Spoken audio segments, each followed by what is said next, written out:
अनंत कोटी ब्रह्मांड नायक राजाधिराज योगीराज प्रब्रह्म श्री संत सद्गुरू ब्रह्मांड नायक बाळूमामांच्या नावानं चांग भलं, हलसिद्धनाथांच्या नावानं चांग भलं. नमस्कार भक्तांनो, तुम्हा सर्वांचे पुन्हा एकदा खूप खूप मनापासून स्वागत आहे. भक्तांनो, आजच्या दैवी संदेशामध्ये मी तुम्हाला एक बाळूमामांचा सुंदर असा अनुभव सांगणार आहे. हा अनुभव खूपच चमत्कारिक असा आहे, म्हणून हा अनुभव तुम्हाला शेवटपर्यंत ऐकायचा आहे. भक्तांनो, कर्नाटकातील एका छोट्याशा गावामध्ये बाळूमामांचा तळ होता आणि मुसळधार पाऊस सुरू होता. साधारणतः जुलै-ऑगस्ट महिन्याचे ते दिवस होते. एका पठारावर बाळूमामांनी तळ ठोकला आणि त्या गावामध्येच रामोशी समाजाचे दरोडेखोर होते. ते खूप चोऱ्या करायचे. त्या दरोडेखोरांची प्रचंड दहशत त्या भागामध्ये माजलेली होती. त्यांचे नाव काढताच लोकांना घाम फुटायचा, भीती वाटायची. एवढी त्यांची दहशत होती. आणि अशा वेळी त्या रामोशी समाजाच्या दरोडेखोरांनी बाळूमामांच्या मेंढरावरती हल्ला करायचा ठरवलं. अशी त्या दरोडेखोरांनी योजना आखलेली असते. त्यावेळी बाळूमामांकडे 500 ते 700 बकऱ्या होत्या. तरी ही बातमी बाळूमामांच्या सहकाऱ्यांच्या कानावर जाते. बाळूमामांना ते सहकारी सांगतात, मामा, या गावामध्ये दरोडेखोर आहेत, खूप चोऱ्या करतात आणि आपली बकरी पळवण्याची त्यांची योजना आहे. बाळूमामा हे शांतपणे ऐकतात. त्या सगळ्यांना धीर देतात आणि या संकटाला बाळूमामा कसे सामोरे जातात, तर याचीच कथा आज आपण ऐकणार आहोत. भक्तांनो, देव अवतारी संत बाळूमामा हे स्वतःसाठी नाही तर जगाच्या कल्याणासाठी अवतरलेले हे बाळूमामांचे अवतार आहेत. कधीच त्यांनी स्वतःच्या स्वार्थासाठी कधीही चमत्कार करून दाखवले नाही. जगाच्या कल्याणासाठी, गोरगरीब जनतेच्या उद्धारासाठी वेळोवेळी बाळूमामांनी चमत्कार करून दाखवले. स्वतःहून बाळूमामांनी सवंग लोकप्रियतेसाठी कधीच चमत्कार करून दाखवले नाहीत. तर भक्तांनो, आजची ही घटना फारच रोमांचकारी आहे. त्यामुळे हा संदेश, ही घटना शेवटपर्यंत तुम्हाला ऐकायची आहे. बाळूमामांच्या जीवनातील घडलेली एक घटना आहे. तर बाळूमामांचा तळ त्यावेळी कर्नाटक राज्यामध्ये होता आणि ही घटना सामर्थ्यशाली बाळूमामांचं परतून लावू शकतात. तर त्यावेळी सद्गुरू बाळूमामांची बकरी 500 ते 700 होती आणि एका झाडाखाली निवाळत बकरी बसलेल्या असतात. तो आषाढाचा महिना होता. बेळगाव जिल्ह्यातील सदोदी तालुक्यातील येरगट्टी म्हणून एक बेळगावच्या पूर्वेकडे 60 किलोमीटरवरती गाव आहे आणि त्या गावामध्ये बाळूमामांचा तळ होता. तिथे तळ टाकल्यानंतर बाळूमामांच्या सहकाऱ्यांना कुणकुण लागली की या गावामध्ये रोमाशी समाजाचे प्रचंड मोठे दरोडेखोर आहेत. इतके मोठे दरोडेखोर आहे की त्यांचं नाव जरी काढलं तर लोक भीतीने थरथर कापायचे. त्यावेळी त्या दरोडेखोरांची माहिती बाळूमामांच्या सहकाऱ्यांना लागते. ते दरोडेखोर एवढे क्रूर होते की एकदा दरोडा जरी घालायला गेलं आणि कोणी अडवलं तर जागीच ठार मारत होते. आपलं फक्त करून आपल्या घरी परतत. त्या लोकांचं नाव काढल्यानंतर संध्याकाळी 6 वाजता लोक आपापल्या घरामध्ये जायचे, तर संध्याकाळी 8 नंतर दारं बंद असायची. एवढी दहशत त्या दरोडेखोरांची होती. त्या दरोडेखोरांनी अशी योजना आखली की आज बाळूमामांच्या तळावरती दरोडा घालायचा. बाळूमामांच्या तळावरती बायका माणसं आहेत, त्यांच्याकडं भरपूर सोनं आहे. बाळूमामांची जेवढी मिळतील तेवढी बकरी घ्यायची आणि आपण पसार व्हायचं आणि आपण दरोड घालताना जर कोणी आडवं आलं तर त्याला तिथेच जागेत मारून टाकायचं. असा त्यांनी जबरदस्त प्लॅन आखलेला होता. यासाठी त्यांनी एक जबरदस्त अशी जागा निवडली. अमावशीची ती काळोखी रात्र होती आणि बाळूमामांच्या बकऱ्यांच्या तळापासून अगदी अर्धा किलोमीटर अंतरावरती ते तबा धरून बसलेले होते आणि रात्री 1-1:30ची वाट पाहत होते. ते सगळे दरोडेखोर त्या जागेला बसलेले होते. त्याचा पेहराव तर इतका भयानक होता की अंगावरती काळी कट्ट कपडे, चेहऱ्यावरला काळा रुमाल, कोयता, काठी, तलवार, भाले असे सर्व शस्त्रांशी ते सज्ज होते. आणि या दरोड्यांची कुणकुण तळावरती बाळूमामांच्या सेवेकऱ्यांना लागते. ते सर्वजण बाळूमामांना भेटतात आणि मामांना म्हणतात, मामा, आपल्या तळावरती दरोडा घालणार आहेत ते दरोडेखोर आणि आपली बकरी पळवण्याच्या नादात इथल रोमाशी समाजाचे दरोडेखोर आहेत. तर त्यावेळी बाळूमामा त्यांना शांत करतात आणि तुम्ही ती काही बी काळजी करू नका. येणाऱ्या प्रत्येकाला तोंड द्यायला हा बाळू धनगर समर्थ आहे. तुम्ही शांतपणे झोपा. असं मामा आपल्या तळावरील सेवेकऱ्यांना सांगतात. अंतर्ज्ञानी बाळूमामा हे सर्व जाणून होते. मामांनी आपल्या तळावरती एक रिंगण आखलं आणि मामा शांतपणे झोपी गेले. इकडे दरोडेखोर रात्रीचे 1:30 वाजण्याची वाट पाहू लागलेत आणि 1:30 वाजल्यानंतर त्यांनी आपल्या योजनेला सुरुवात केली. त्यांनी सर्व तयारी केली, आपली हत्यारे सज्ज केली आणि तळाच्या दिशेने चालू लागली. त्या दिवशी दरोडेखोर अगदीच खुशीतच होते, कारण बाळूमामांच्या तळावर बकरी प्रचंड असल्यामुळे आणि बायकांच्या अंगावर सोन्याचं दागिनं असल्यामुळे या खुशीमध्ये ते झपझप पावलं टाकीत सद्गुरू बाळूमामांच्या कळपाच्या दिशेने वाटचाल करू लागले. जशी त्यांनी वाट चालायला सुरुवात केली तशी मामांची बकरी एक अर्धा किलोमीटर अंतरावरती होती आणि ते जसं पुढे सरकतील तशी तशी ती बकरी पुढे सरकत होती.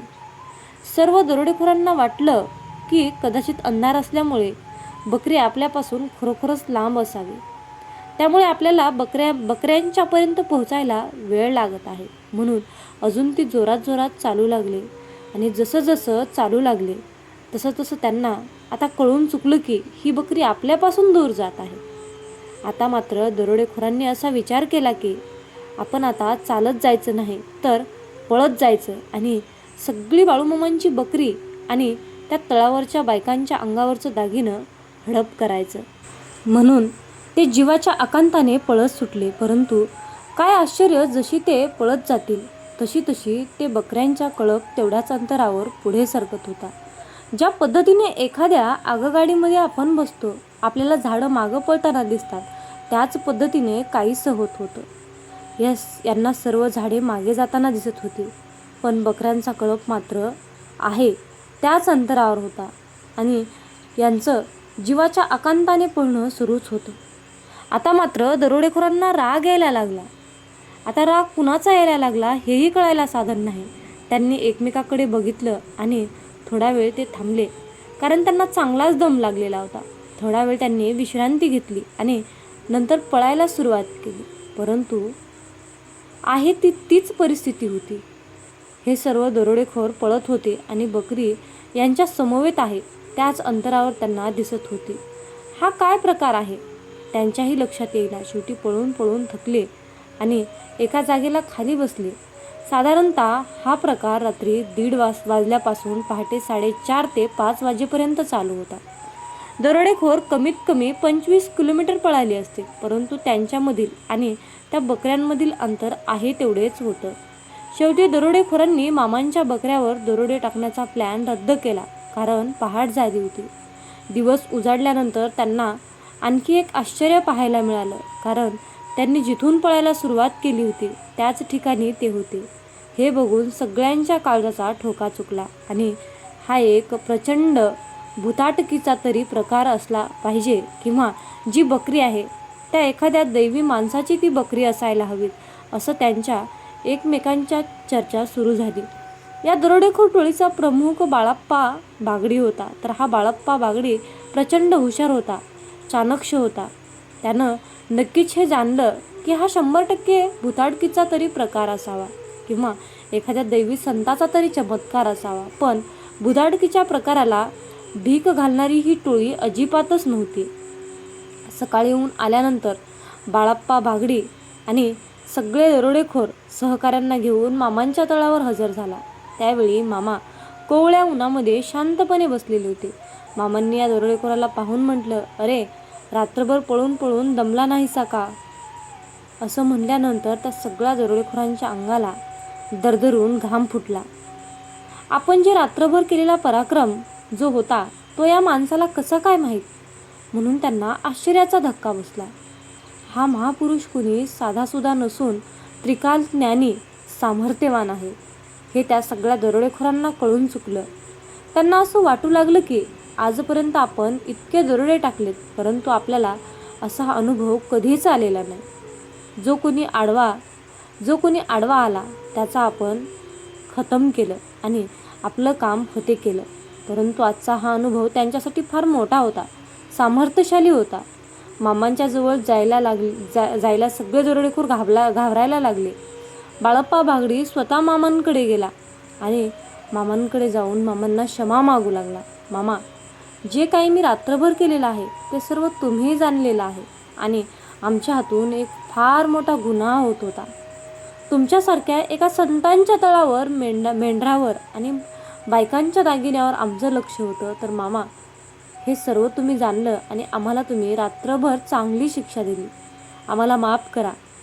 एवढ्या वेळ मामा असं म्हणून ते कयावया करू मामांना विनवू लागले आणि त्यांच्याबरोबर सगळे दरोडेखोर भीत मामांच्या जवळ आले आणि मामांच्या पायावर त्यांनी लोटांगण घातलं. तर मामा त्यांच्याकडे पाहत शांतपणे म्हणाले, अरे बाबा, आजपर्यंत केलेली कृत्य तुम्ही जरा आठवा.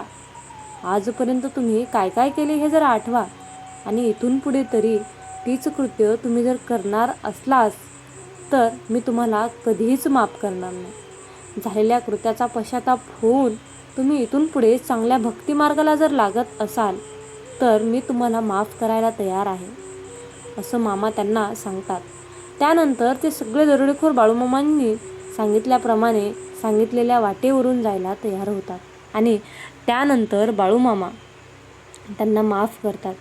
तिथून पुढे मामांच्या अलौकिक व्यक्तिमत्वाची त्यांना ओळख झाल्यावर ते मामांना देव मानू लागले. ते सर्व दरोडेखोर कर्नाटक राज्यातील मरिहाळ म्हणून एक गाव आहे.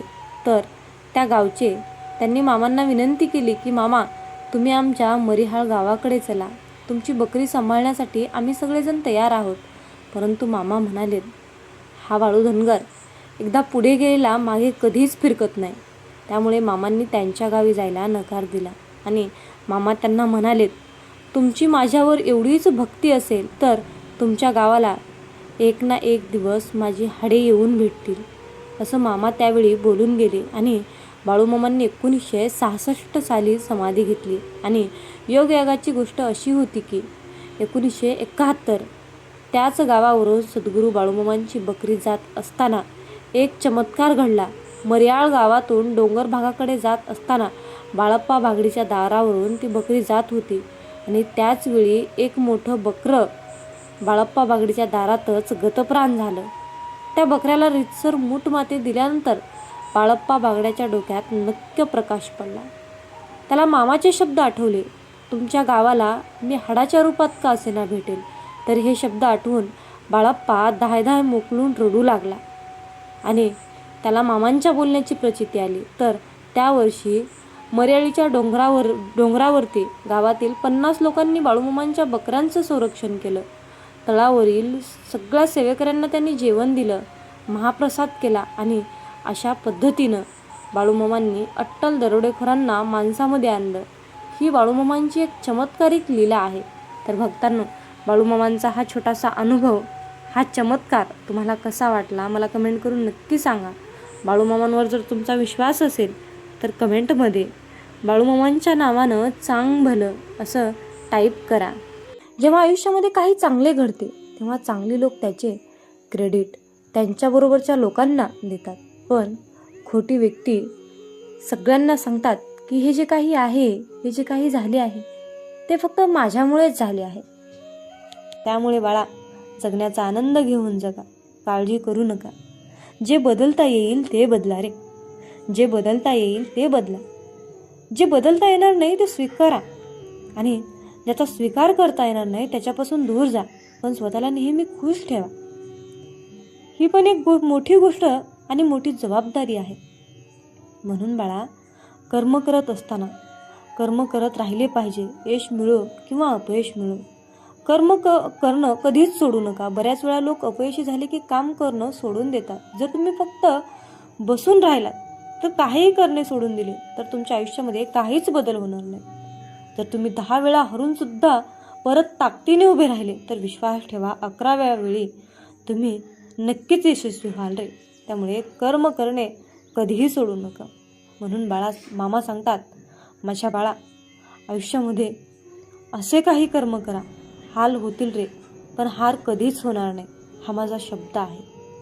म्हणून झोप आणि निंदा करणाऱ्यावर जो विजय मिळवतो, झोप आणि निंदा करणाऱ्यावर जो विजय मिळवतो तो पुढे जाण्यापासून त्याला कोणीही रोखू शकत नाही. मामा सांगतात, माझ्या बाळा, आयुष्यामध्ये वेळेनुसार स्वतःला बदला रे किंवा वेळच बदलवा.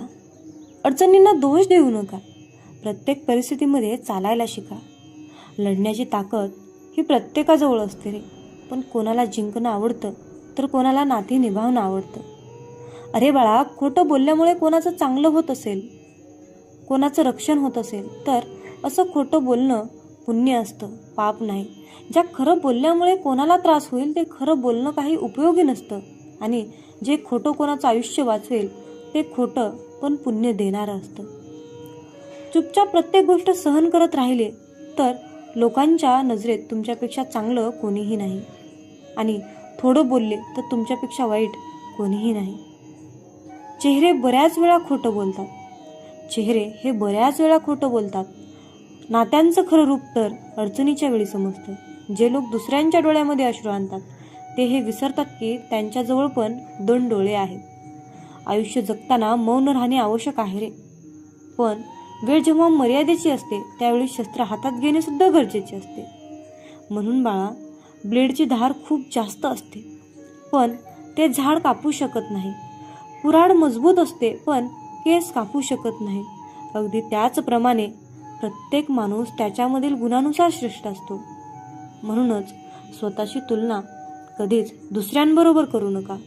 डोकं आणि छत्री तेव्हाच काम करतात जेव्हा ते चालू असतात. बंद असले तर दोन्ही ओझं वाहतात. म्हणून जीवनात अडचणी आणि दुःख भोगल्यानंतरच माणसाला सुखाचं महत्त्व कळतं. जेवढं जास्त कोणाला आपलं समजताल आणि मोह ठेवताल तेवढं ती व्यक्ती तुम्हाला जास्त रडवेल. म्हणून बाळा, आयुष्यामध्ये चांगल्या स्वभावाच्या लोकांमध्ये एक खास गोष्ट असते की ते वाईट वेळेत सुद्धा चांगलेच असतात. आणि वाईट स्वभावाच्या लोकांचे चांगले वागणे तुमची वाईट वेळ आली की गायब होऊन जाते. मामा सांगतात, माझ्या बाळा, जे तुमच्याबरोबर नातं कमी आणि घमेंडीमध्ये जास्त राहतात अशा लोकांना स्वतःपासून दूर ठेवलेलं चांगलंच असतं. तुमच्या परिस्थितीवर कधी गर्व करू नका, कारण उंच उडणं जमिनीपासून सुरू होऊन जमिनीवरच येऊन संपतं हे लक्षात ठेवा. अशा व्यक्तींच्या शक्तीचा कोणीच मुकाबला करू शकत नाही ज्याच्याजवळ सहनशक्ती आहे. मेहनतीचं फळ आणि अडचणीचं उत्तर उशिरा का होईना पण नक्कीच मिळत असतं. आपले लोक तेच असतात ज्यांना आपल्या दुःखाची जाणीव असते. नाहीतर विचारपूस तर रस्त्यावरून जाणारे लोक पण सुद्धा करतात. यश मिळाल्यानंतर तर सगळेच साथ देतात, पण अपयश आल्यानंतर जे साथ देतात तेच खरे आपले आयुष्याचे साथीदार असतात. मग तुम्ही हे ऐकून कधी मूर्ख तर कधी शहाणे होणार आहात का? जग काही म्हणेल पण तुम्ही कसे आहात ते तुम्हीच ठरवायचे आहे. जगाला खुश ठेवण्याच्या सवयीमुळे तुम्ही कधी स्वतःला विसरून बसाल, स्वतःचे अस्तित्वच अंधारात ढकलाल. ते तुम्हालाच कळणार नाही. काही लोकांना तुम्ही असल्याचा त्रास होईल, काही लोकांना नसल्याचा त्रास होईल, काही लोकांना तुमच्या यशाचा त्रास होईल, काही लोकांना तुमच्या बोलण्याचा त्रास होईल. होऊ द्या. त्यांना त्रास होत आहे म्हणून तुम्ही काय स्वतःला विसरणार आहात का? समोरच्या व्यक्तीला तुमचा त्रास होत आहे म्हणून तुम्ही स्वतःला त्रास करून घेणार आहात का? माझ्या बाळा, एक गोष्ट नेहमी लक्षात ठेव, आजूबाजूचे लोक आपल्याला मागे खेचूनच आनंदी होणार असतात.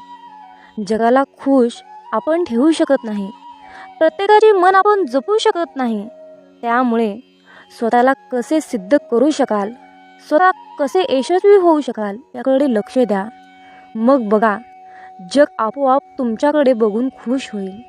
स्वतः प्रामाणिक राहा, चांगल्या मार्गावर चालत राहा. मग बघा, जग तुमच्याकडे बघतच राहील. प्रत्येकाला स्पष्टीकरण देऊ नका. जगाला तुम्हाला काय हवं आहे याच्याशी काहीच देणं घेणं आहे तर त्यांना काय तुमच्याकडून हवं आहे त्यांच्याशी देणं घेणं असतं. तुमच्याकडून कोणत्या गोष्टी करून घेता येतील हेच त्यांना माहीत असतं. आणि त्या गोष्टी जर तुमच्याकडून नाही मिळाल्या तर तुम्हाला ते दोष देऊ लागतात. मग अशा लोकांना तुम्ही स्वतःबद्दल कधीही स्पष्टीकरण देत बसू नका. आपण कसे त्यांना मदत करू शकत नाही किंवा आपण काही चुकीचं वागत नाही हे त्यांना पटवून देण्याची काहीच गरज नाही. कारण तुम्ही कितीही त्यांना तुमचं मत सांगितलं तरी त्यांना जे बोलायचं आहे तेच बोलणार. त्यांचं तुमच्याविषयी जे मत निर्माण झालं आहे ते मत ठाम राहणार. तुमच्या स्पष्टीकरणाचा काहीच उपयोग होणार नाही. अशी लोक स्वार्थी असतात, फसवी असतात. अशा लोकांना दुसऱ्यांच्या मताशी, भावनांशी काहीच घेणं देणं नसतं. अशा लोकांना ओळखणं अतिशय गरजेचं असतं. आणि अशा लोकांना आपण त्यांच्याशी किती चांगले वागत आहोत हे पटवून देण्याचा प्रयत्न म्हणजे व्यर्थ मूर्ख लोकांचे मन जपणं. मूर्खांचं लक्षण होऊ शकतात. त्यामुळे फसव्या लोकांपासून, मूर्ख लोकांपासून दूर राहा. त्यांना कधीही स्वतःबद्दल स्पष्टीकरण एक्सप्लेन करत बसू नका. अपेक्षा कमी करा. आपल्या मानसिक त्रासाचे खरे कारण आहे. समोरच्या व्यक्तीकडून अपेक्षा करणे त्याला काय वाटत असते. आपण समोरच्या व्यक्तीशी खूप चांगले वागत आहोत, त्याचा खूप चांगला विचार करत आहोत, तर त्याने देखील आपल्याविषयी आपल्याशी चांगले वागावे, आपला चांगला विचार करावा. आणि हीच अपेक्षा आपल्याला आतून खचवत असते, आपल्याला कमकुवत बनवत असते. जितक्या अपेक्षा जास्त तितका त्रास देखील जास्त. ज्या वेळेला आपल्या अपेक्षा पूर्ण होत नाहीत त्यावेळेला आपण निगेटिव्ह विचार करायला लागतो. समोरच्या व्यक्तीकडून आपण आपल्याशी आपल्या मर्जीप्रमाणे वागण्याचा अपेक्षा केल्या तर चुकीचं आहे. समोरचा व्यक्ती त्याच्या मर्जीनेच वागणार, त्याच्या मनावर आपलं बंधन ठेवू नका. आपण एखाद्याशी नातं प्रामाणिकपणे निभावत असतो तर समोरचा आपल्याशी स्वार्थासाठी नातं निभावत असतो. आपण नात्यामध्ये प्रेम करतो तर ते लोक आपल्यामध्ये फसवण्यासाठी संधी शोधतात. मग अशा परिस्थितीत चुकीचा कोण, आपण की समोरची व्यक्ती? तर याचे उत्तर असेल आपणच असतो. आपण जे काही समोरच्या व्यक्तीशी वागतो ते आपलं कर्म आहे आणि समोरचा व्यक्ती आपल्याशी जो वागतो तो त्याचं कर्म आहे. आपण त्यांच्याकडून चांगले वागण्याच्या अपेक्षा करणे हे चुकीचे आहे, कारण आपण अशा लोकांशी नातं निभावत असतो जे की ते लोक लायकीचेच नसतात. आपण त्यांच्याकडून अपेक्षा करणे सर्वात मोठी चूक असते. समोरच्या व्यक्तीकडून आपल्या अपेक्षा पूर्ण नाही झाल्या तर आपण स्वतःला दोषी ठरवायचे नाही, तर स्वतःला आनंदी आणि समाधानी आणि आयुष्यात सिद्ध करून यशस्वी व्हायचं असेल तर सर्वात आधी सोडून द्या अपेक्षा करणे. मामा म्हणतात, माझ्या बाळा, आयुष्यामध्ये कधीच भोळे राहू नका, हुशार बना. स्वभाव चांगला असणे, समोरच्याला समजून घेणे, संयमी असे अतिशय चांगली गोष्ट आहे. पण या गोष्टी प्रमाणाबाहेर आपल्या स्वभावात असल्या तर समोरची व्यक्ती आपला फायदा घेऊ शकते. या कलियुगामध्ये अतिशय चांगले भोळे असून फायदा, कारण अलीकडे लोक त्या लायकीचेच नाहीत. प्रत्येक वेळेला आपण नातं टिकवण्यासाठी शांत बसतो, समोरच्या व्यक्तीचा स्वभाव जपण्याचा प्रयत्न करत असतो. प्रत्येक वेळेला आपण स्वतःमध्ये बदल करून समोरच्या व्यक्तीला समजून घेत असू तर समोरचा व्यक्ती तुम्हाला कमकुवत समजायला वेळ लावणार नाही. अशा या भोळ्या विचारामुळे लोक तुम्हाला लास्ट स्टेजला त्रास देऊ शकतात. आणि ज्या वेळेला तुमचा संयम सुटतो आणि तुम्ही त्रास देणाऱ्या व्यक्तीला उत्तर द्यायला लागतात त्यावेळेला तुम्हाला उर्मटमधून सिद्ध केले जाते. जो तुमच्या भावनेचा कदर करतो, जो तुमच्या प्रत्येक शब्दाला किंमत देतो, जो तुम्हाला समजून घेतो त्याला तुम्ही नक्कीच किंमत द्या, त्याला समजून घ्या. पण ज्या लोकांना तुमची कदर नाही त्या लोकांसमोर झुकण्याची काहीच गरज नाही. प्रत्येक वेळा तुम्हीच झुकायला गेलात तर लोक तुम्हाला झिरो समजतील आणि व्हॅल्यू देणार नाही, त्याचबरोबर तुमचा फायदा देखील घेतील. म्हणून अशा लोकांच्या मागे पुढे करण्याची काहीच गरज नाही. स्वतःचा स्वभाव भोळसर नसावा. अलीकडच्या काळामध्ये भोळे नाही तर हुशार बना, तरच तुमचा निभाव लागू शकतो, नाहीतर नाही. प्रत्येक प्रश्नाचे उत्तर देऊ नका. अरे बाळा, प्रत्येक वेळेला प्रत्येकाच्या प्रश्नाचे उत्तर देण्याची काहीच गरज नाही. आपण कोणाच्याही प्रश्नामध्ये बांधील नाही. आपण स्वतःच्या मनाचे राजे असले पाहिजे. कधीतरी काही लोकांच्या गोष्टी किंवा प्रश्न ऐकून सोडून द्या, शांत राहा. तुमची शांतता त्यांच्या प्रश्नाचे बरोबर उत्तर असेल. काही लोक तुमच्या प्रत्येक गोष्टींवर प्रश्न निर्माण करतील. तुमच्या कामावर, तुमच्या बोलण्यावर, वागण्यावर, तुमच्या स्वप्नांवर, प्रत्येक गोष्टींवर प्रश्न तयार करतील आणि तुम्हाला कोड्यात टाकतील. म्हणून तुम्ही काय स्वतःला सिद्ध करण्यासाठी त्यांच्या प्रत्येक प्रश्नाचे उत्तर देत बसाल का? हा जर काही चांगले प्रश्नाचे उत्तर देत बसला तर त्याचे प्रश्न कधीही संपणार नाहीत. उलट तुमची एनर्जी वाया जाईल, वेळ वाया जाईल, तुमचा ब्रेन काम करण्यालायक राहणार नाही, तुमचे मन अस्वस्थ होईल. अशा व्यक्तींच्या निगेटिव्ह प्रश्नामुळे तुम्ही निगेटिव्ह विचार करायला लागाल, स्वतःला कमी समजायला लागाल. आयुष्याच्या प्रत्येक वळणावर वेगवेगळ्या स्वभावाचे लोक भेटतील. तर काही तुम्हाला त्रास देणारे असतील, तुम्हाला काही मागे खेचणारे असतील, काही तुमचा अपमान करतील. पण अशा लोकांना हँडल कसे करायचे ते शिका. त्यांच्या कोणत्याही गोष्टीला लगेच रिॲक्ट करू नका. शांत राहा. कारण तिरस्काराने भरलेल्या प्रश्नाचे उत्तर तुम्ही तिरस्कारानेच दिलं तर तुमच्यातच फरक काय. प्रत्येकाला उत्तर देत बसण्यापेक्षा स्वतःला काही सिद्ध करायचं असेल याकडे लक्ष द्या.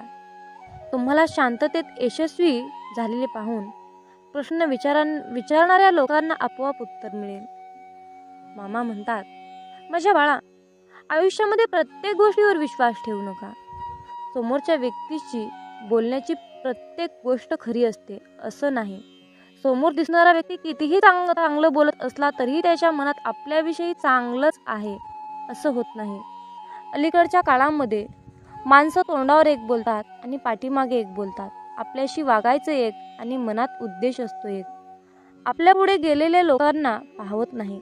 ते आपल्याला मागे खेचण्यासाठी आपल्याशी चांगलं वागण्याचा मुखवटा घालत असतात.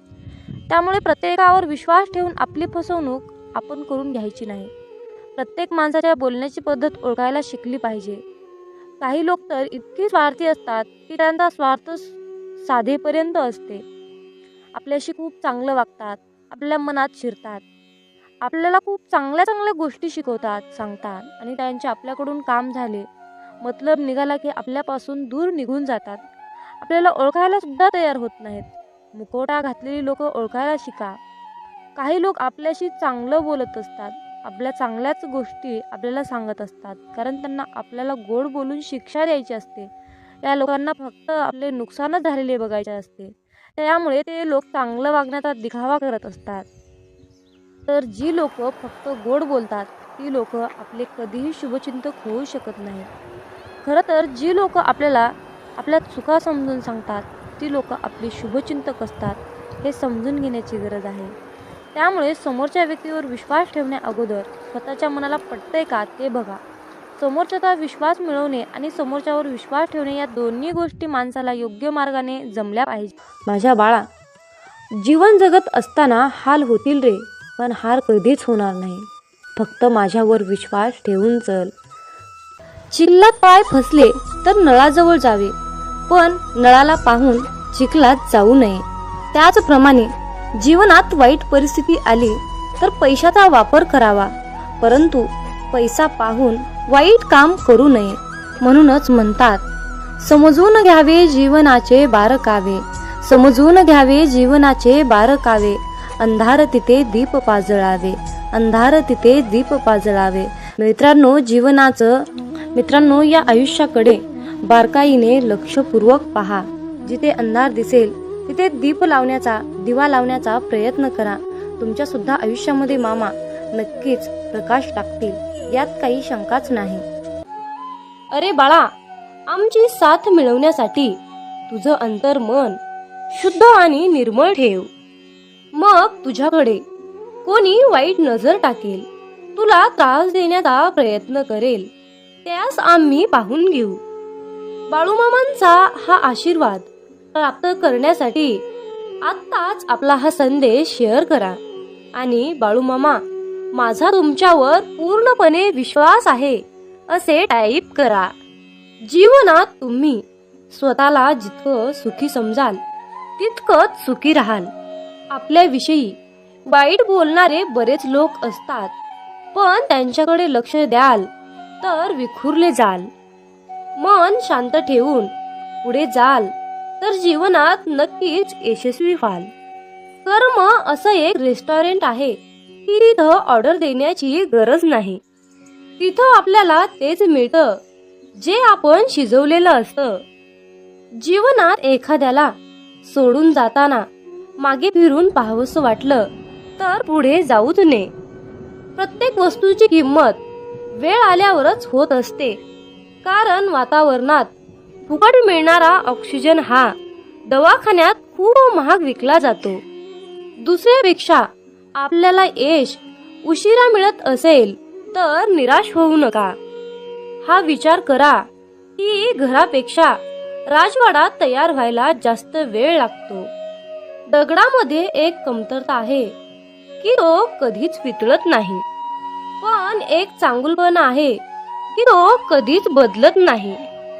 जीवनात एका ठराविक वयानंतर आपल्याला पेन्सिलच्या ऐवजी पेन दिले गेले.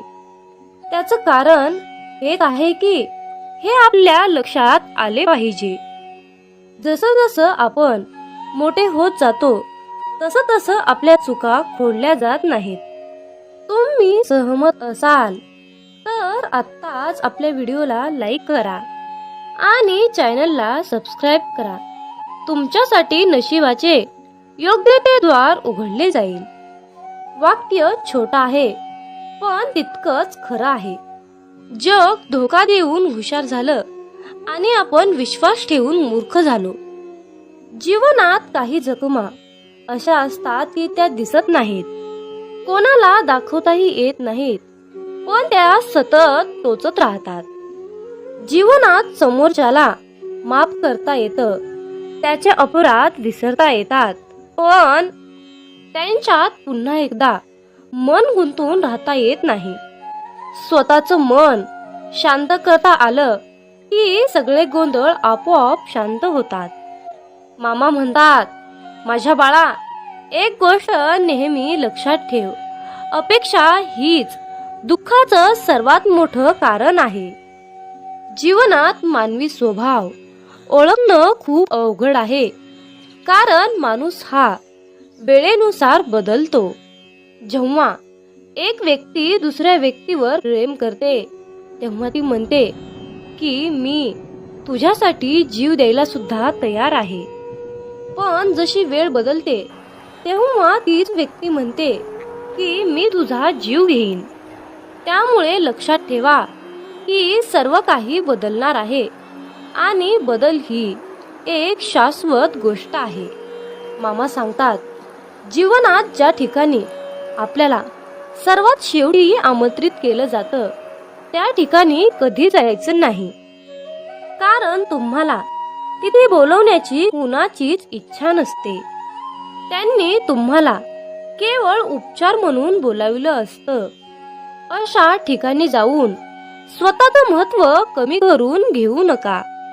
जोपर्यंत एखादी गोष्ट स्वतःहून कोणीच आपल्याला सांगत नाही तोपर्यंत ती गोष्ट विचारू नका. जर का तुम्ही एखाद्या व्यक्तीसाठी महत्त्वाचे असाल तर ती व्यक्ती तुम्हाला सर्व काही स्वतःहून सांगेल.